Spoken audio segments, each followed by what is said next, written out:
নমস্কার বন্ধুরা, আজ আপনাদের সামনে বিশ্বকবি রবীন্দ্রনাথ ঠাকুরের আরও দুটি কবিতা নিয়ে উপস্থিত হয়েছে মোবাইল লিটারেচার্স লাইব্রেরি। মাকে নিয়ে লেখা রবীন্দ্রনাথ ঠাকুরের দুটি কবিতা আপনাদের জন্য। তো চলুন শুনে নেওয়া যাক প্রথম কবিতা, অন্য মা।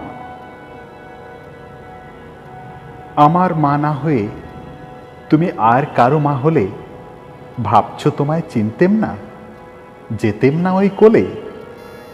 মজা আরো হতো ভারী, দুই জায়গায় থাকতো বাড়ি, আমি থাকতেম এই গাঁয়েতে, তুমি পারের গাঁয়ে।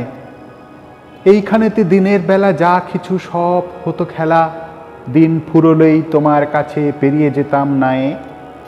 হঠাৎ এসে পিছন দিকে আমি বলতেম, বল দেখি কে। তুমি ভাবতে তোমার চেনার মতো, চিনি নে তো তবু।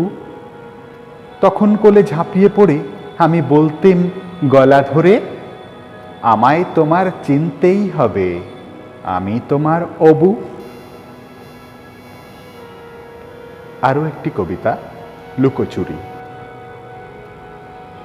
আমি যদি দুষ্টুমি করে চাঁপার গাছে চাপা হয়ে ফুটি, ভোরের বেলা মাগো ডালের পরে কচি পাতায় করি লুটোপুটি, তবে তুমি আমার কাছে হারো, তখন কিমা চিনতে আমায় পারো।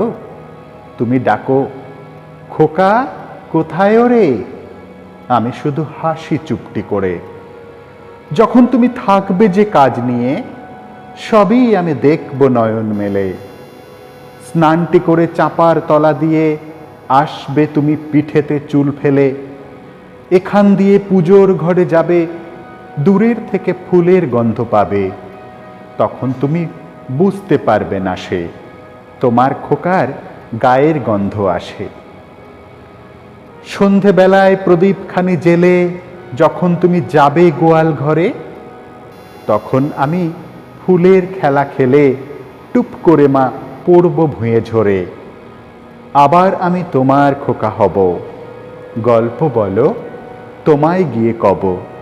তুমি বলবে, দুষ্টু ছিলি কোথা, আমি বলবো, বলবো না সে কথা। নমস্কার।